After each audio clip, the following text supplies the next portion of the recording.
আসসালামু আলাইকুম বন্ধুরা, দৃশ্যটি আঁকতে শুধুমাত্র প্রয়োজন একটি পেন্সিল এবং একটি কাগজ। দেখতে পাচ্ছেন এখান থেকে এইভাবে করে আমরা একটি দাগ দিব, এদিকে উঁচু হালকা এদিকে নিচু। এরপর কি করব, এখানে একটা ত্রিভুজ আঁকব।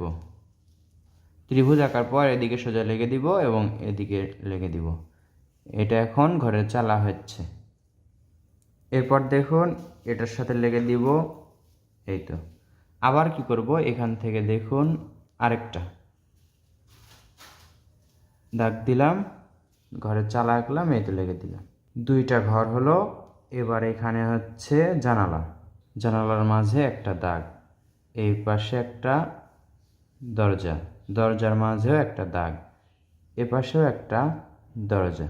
এবার কি করব দেখুন, এইভাবে করে এখানে কিছু ঘাস আঁকবো। আবার কি করব, এখানেও কিছু ঘাস আঁকবো।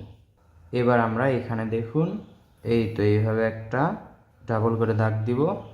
এখান থেকে আবার এদিকে একটা দাগ দিব, দাগ ডাবল করে দিব। এগুলো হচ্ছে তাল গাছ অথবা ডাব গাছ।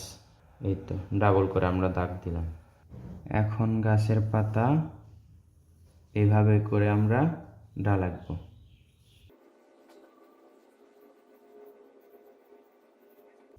এরপর আমরা দেখতে পাচ্ছেন এইভাবে করে পাতা আঁকবো। পেন্সিলটা মোটা অবস্থায় করলে এগুলো কালো হবে। যদি পেন্সিলটা মোটা করে নিয়ে করেন তাহলে তাড়াতাড়ি হবে এবং সুন্দর লাগবে। সবগুলো গাছের পাতা আমরা এভাবেই একই রকম করেই দিব। এবার দেখতে পাচ্ছেন এভাবে সোজা একটি দাগ দিতে হবে, গাছটা বাদ রেখে আমরা দাগ দিলাম। এবার এর উপরে এভাবে করে দাগ দিব। ঘরের উপরে আরেকটা আমরা গাছ আঁকবো। এই দরজা থেকে আমরা একটা রাস্তা আঁকবো। এবার দেখুন পেন্সিলটা এভাবে ধরে, এই তো এভাবে করে শেড দিব। এক পাশে গাঢ় থাকবে এবং এক পাশে লাইট থাকবে। এই দূরে যে গাছপালা দেখতে পাচ্ছি, এর নিচের দিকে গাঢ় হবে, উপর দিকে হালকা হবে।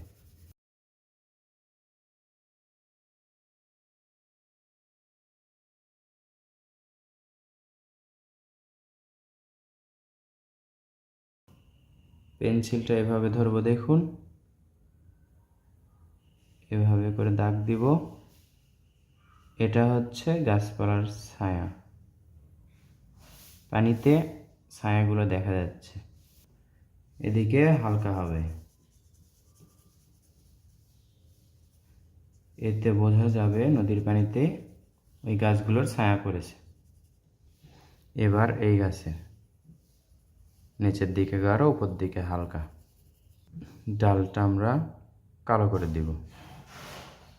এই যে ঘরের চালা আছে এর মাঝে এভাবে করে হালকা করে দাগ দিব, ধরে উপর দিকে তুলে দিচ্ছি। দেখুন এখানে নিচের দিকে গাঢ় করব, দিকে হালকা।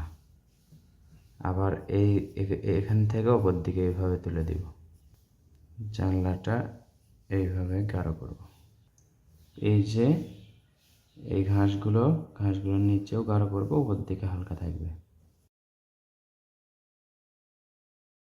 এইখানে নিচের দিকে গাঢ় হবে এবং উপর দিকে এভাবে হালকা হবে। দেখুন এই তো এই দাগ পর্যন্ত।